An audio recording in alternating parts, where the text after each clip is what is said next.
안녕하세요. 보좌에 앉으신 하나님의 오른손에 안팎으로 썩고 7인으로 봉해진 두루마리가 있습니다. 두루마리는 비블리온으로 두루마리, 책, 지혜라고 정의합니다. 하나님의 오른손에 있는 봉해진 두루마리, 봉해진 책, 봉해진 지혜입니다. 즉 하나님의 말씀에 대한 것입니다. 오늘은 봉해진 두루마리가 무엇이며 하나님께서 두루마리를 봉하신 이유는 무엇인지, 그리고 어린 양이신 그리스도는 어떻게 그 인을 떼시는지를 나눈 다음 7인의 구조를 간략하게 살펴보도록 하겠습니다. 7인으로 봉해진 두루마리는 무엇입니까? 먼저 사전적 의미입니다.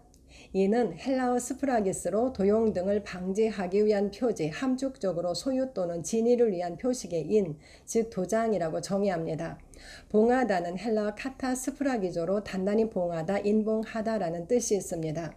그러므로 두루마리가 도장으로 봉해졌다는 것은 어떤 목적에 의해 단단하게 봉해져 있음을 의미합니다. 특별히 완전수인 7인으로 봉해져 있다는 말씀은 두루마리가 완벽하게 봉해져 있음을 나타냅니다. 하나님의 말씀은 완전하게 봉인되어 그분의 오른손에 있습니다. 봉인된 두루마리는 에레미야가 하나님의 명령에 따라 숙부의 땅을 사고 법과 규례대로 매매 증서를 봉인하는 내용에서도 찾을 수 있습니다. 하나님께서는 그 증서를 토기에 담아 오랫동안 보존하게 하라고 말씀하십니다. 에레미야 32장 14절. 그리고 이스라엘 땅에서 집과 포도원을 다시 사게 하실 것을 말씀합니다.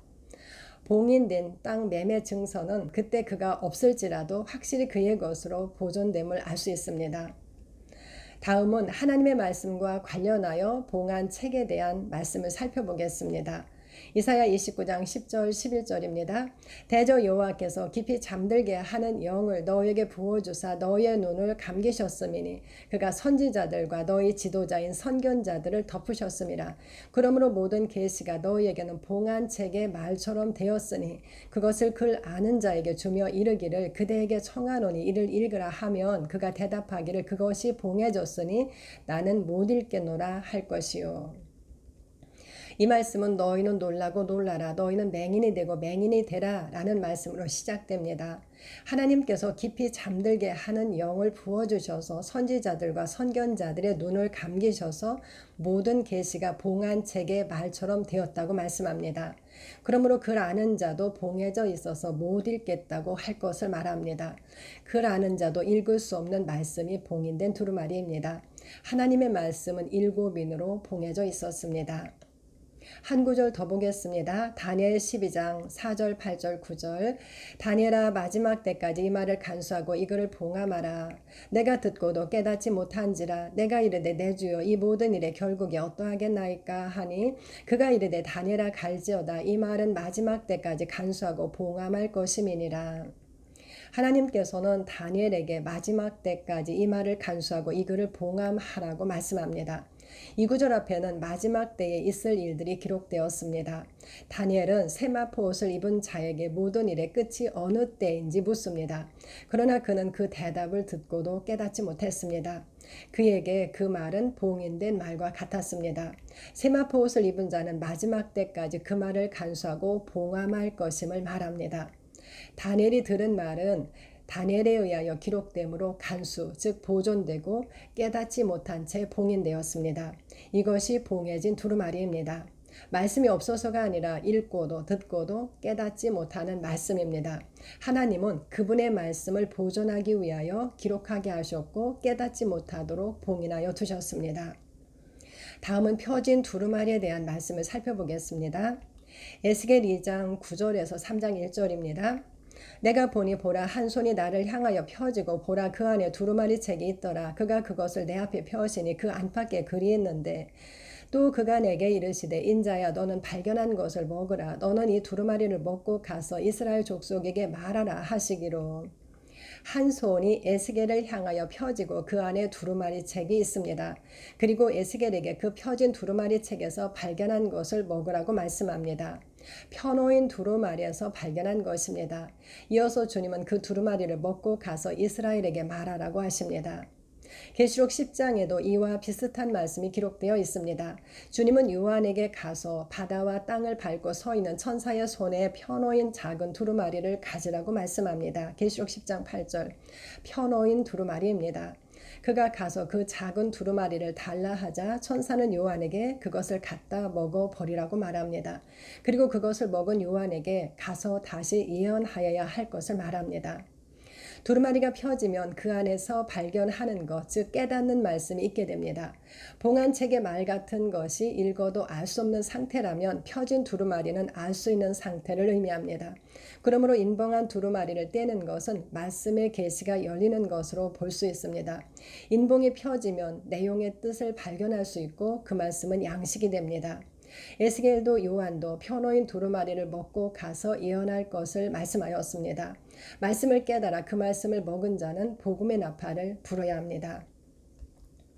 이 하나님께서 그분의 말씀을 일곱인으로 봉하신 이유. 고린도전서 2장 6에서 8절입니다. 그러나 우리가 온전한 자들 중에서는 지혜를 말하노니 오직 은밀한 가운데 있는 하나님의 지혜를 말하는 것으로서 곧 감춰졌던 것인데 하나님이 우리의 영광을 위하여 만세전에 미리 정하신 것이라. 이 지혜는 이 세대의 통치자들이 한 사람도 알지 못하였나니 만일 알았더라면 영광의 주를 십자가에 못 박지 아니하였으리라. 온전한 자들 중에서 말하는 지혜를 말한다고 합니다. 그것은 오직 은밀한 가운데 있는 하나님의 지혜를 말하는 것으로 감추어졌던 것인데 우리의 영광을 위하여 만세전에 미리 정하신 것이라고 말합니다. 우리를 위해 만세전에 정하신 감추어졌던 하나님의 지혜입니다. 십자가에 못 박아 계신 그리스도는 하나님의 능력이고 하나님의 지혜입니다. 그런데 이 지혜를 이 세대의 통치자들이 한 사람도 알지 못하였다고 말합니다. 하지만 만약에 그들이 하나님께서 만세전에 미리 정하신 그 지혜를 알았더라면 영광의 주를 십자가에 못 박지 아니하였을 것이라고 말씀합니다. 즉 하나님께서 그 지혜를 감추어 두지 않으셨다면 그 일은 이루어지지 않았을 것이라는 말씀입니다. 그들은 무지함으로 예수님을 십자가에 못 박아 죽게 하였습니다. 하나님의 말씀은 일곱인으로 완벽하게 봉인되어 봉한 책의 말과 같았습니다. 하나님은 우리의 영광을 위하여 만세전에 정하신 그분의 지혜를 일곱인으로 봉인하심으로 성경은 그분의 말씀으로 보존되었고 기록된 말씀을 다 이루셨습니다. 3. 어린 양은 어떻게 인을 떼십니까? 예수님의 말씀입니다. 요한복음 16장 13, 14, 25절. 그러나 진리의 성령이 오시면 그가 너희를 모든 진리 가운데로 인도하시리니 그가 스스로 말하지 않고 오직 들은 것을 말하며 장래일을 너희에게 알리시리라. 그가 내 영광을 나타내리니 내 것을 가지고 너희에게 알리시겠음이니라. 이것을 비유로 너희에게 일렀거니와 때가 이르면 다시는 비유로 너희에게 이루지 않고 아버지에 대한 것을 밝히 이르리라. 예수님께서는 제자들에게 일러줄 말이 많지만 그들이 감당하지 못할 것이라고 말씀합니다. 그러나 진리의 성령이 오시면 그가 그들을 모든 진리 가운데로 인도하실 것과 예수님의 것을 알리실 것을 말씀합니다.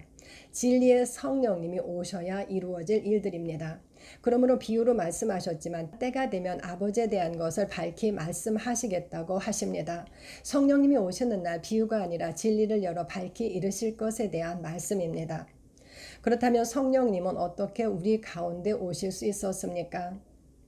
예수님은 제자들에게 그들을 떠나 아버지께로 가실 것을 말씀하시며 그분이 떠나가면 보혜사가 오실 것이고 떠나가지 않으시면 오시지 않을 것이라고 말씀하셨습니다. 요한복음 16장 7절. 그러므로 그분은 어린 양으로 오셨습니다. 어린 양이 죽임을 당하심으로 여자가 낳은 그 아이가 하늘로 올려지심으로 그분은 약속하신 성령을 아버지께 받아 우리에게 부어주셨습니다. 사도행전 2장 33절. 이제 성령님께서 우리 가운데 오셨습니다. 앞에서 인용한 고린도전서의 말씀을 이어서 보겠습니다. 고린도전서 2장 10절 11절입니다. 오직 하나님이 성령으로 이것을 우리에게 보이셨으니 성령은 모든 것 곧 하나님의 깊은 것까지도 통달하시느니라. 사람의 일을 사람의 속에 있는 영 외에 누가 알리요? 이와 같이 하나님의 일도 하나님의 영 외에는 아무도 알지 못하느니라. 바울은 하나님께서 오직 성령으로 이것, 즉 우리를 위하여 예비하신 것을 우리에게 보이셨다고 말합니다. 하나님께서는 우리를 위해 예비하신 모든 것을 성령님을 통하여 알게 하셨습니다. 그렇다면 성령님은 어떤 분이십니까? 그분은 하나님의 깊은 것까지 통달하시는 분이십니다. 사람의 일을 사람의 속에 있는 영 외에는 알지 못하는 것처럼 하나님의 일도 하나님의 영 외에는 알지 못한다고 말합니다. 그분은 하나님의 일을 아는 오직 한 분이십니다. 그는 말합니다. 우리가 세상의 영을 받지 아니하고 오직 하나님으로부터 온 영을 받았으니 이는 우리로 하여금 하나님께서 우리에게 은혜로 주신 것들을 알게 하려 하심이라. 고린도전서 2장 12절. 우리는 하나님께로부터 온 영을 받았습니다. 성령님이 우리 가운데 계신 것은 다른 목적도 있지만 그분을 통하여 하나님께서 우리에게 주신 것들을 알게 하려 하심입니다. 그러므로 온전한 자들 중에는 하나님의 지혜를 말합니다. 그렇다면 누구에게 알리셨습니까? 에베소서 3장 5절입니다. 이제 그의 거룩한 사도들과 선지자들에게 성령으로 나타내신 것까지 다른 세대에서는 사람의 아들들에게 알리지 아니하셨으니 이제 하나님께서 사도들과 선지자들에게 성령으로 나타내신 것까지 다른 세대에서는 사람의 아들들에게 알리지 않으셨다고 말합니다. 하나님께서는 다른 세대에 알리지 않으셨던 비밀을 이제 사도들과 선지자들에게 성령으로 나타내셨습니다. 그러므로 바울도 계시로 알게 하신 비밀을 기록하였으므로 그것을 읽으면 그가 그리스도의 비밀을 깨달은 것을 알 수 있을 것이라고 말하였습니다. 에베소서 3장 3절 4절. 그분은 왜 그렇게 하십니까? 에베소서 3장 8에서 11절입니다.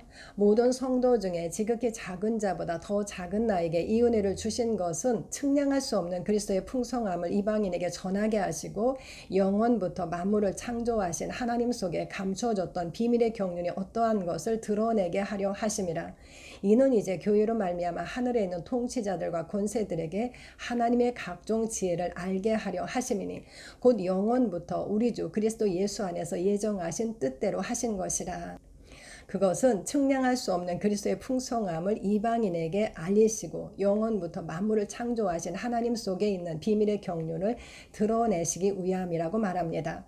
즉 인봉이 열림으로 하나님을 모르는 이방인에게 그리스도의 풍성함을 전하고 하나님 속에 있던 비밀의 경륜이 어떠한 것을 교회에게 드러내기 위함이라는 말씀입니다. 만세와 만대로부터 감춰졌던 비밀이 그의 성도들에게 나타났습니다. 골로새서 1장 26절. 그리고 교회를 통하여 하늘에 있는 통치자들과 권세들에게 하나님의 각종 지혜를 알게 하셨다고 말합니다. 하나님의 말씀은 사람에게도 천사에게도 사탄에게도 일곱인으로 봉인되어 있었습니다. 하나님은 교회를 통하여 그들에게도 하나님의 각종 지혜를 알게 하셨습니다. 그는 이것은 영원부터 우리 주 그리스도 예수 안에서 예정하신 하나님의 뜻대로 하신 것이라고 말합니다. 영원부터 그리스도 안에서 예정하신 하나님의 뜻, 즉 하나님의 오른손에 있는 두루마리입니다. 유대지파의 사자 다윗의 뿌리이시며 일찍이 죽임을 당하신 그리스도께서 이기심으로 말미암아 그 두루마리와 그 일곱인을 떼실 수 있습니다. 광명한 새벽별이신 예수님께서 계시록 22장 16절 이기는 자 즉 믿는 자에게 새벽별을 주십니다. 계시록 2장 28절. 지금도 주님은 성령님을 통한 계시로 선지자들과 사도들이 기록한 그 말씀들을 깨닫게 하십니다. 하나님 속에 있는 비밀의 경륜과 지혜는 인봉이 떼어짐으로 드러나고 알려집니다. 그 말씀을 먹은 자도 요한처럼 에스겔처럼 복음의 나팔을 불어야 합니다. 교회는 그 말씀으로 성도의 기업을 누리게 되고 복음을 전하여 구속사는 이루어집니다. 4. 일곱인의 구조. 일곱인은 계시록 4장부터 시작됩니다. 4장은 보좌에 앉으신 하나님이, 5장은 봉해진 두루마리와 어린 양이 등장합니다. 그리고 4장과 5장에서 성령님이 언급됩니다. 6장에서는 일곱인 중에 여섯째인까지 떼는 말씀이 기록되었고 7장은 하나님의 입맞은 14만 4천과 보좌 앞에 선 무수한 무리에 대한 말씀입니다. 4장부터 7장까지에서 구속사를 이루는 하나님의 가족이 소개됩니다. 보좌에 앉으신 하나님, 어린 양, 보좌 앞에 일곱영, 보좌 앞에 선 14만 4천입니다. 마지막 일곱째에는 8장 1절에 기록됩니다. 그러므로 계시록 4장부터 8장 1절까지 하나님의 진영에 대한 소개이며 일곱인에 대한 말씀입니다. 그리고 여기서 주의할 점은 6장에서 인을 뗄 때 일어나는 일들은 하나의 인을 땜으로 일어나는 일이 아니라 인을 떼어 계시가 열린 다음 일어날 전체적인 일들에 대한 기록입니다. 그리고 이 말씀들은 계시록 전체에서 반복적으로 설명하여 그 말씀들을 확증합니다. 일곱째인 일곱째 나팔, 일곱째 대접은 모든 것이 끝나는 마지막 때입니다. 다음 영상에서는 일곱이는 때는 말씀을 살펴보도록 하겠습니다. 감사합니다.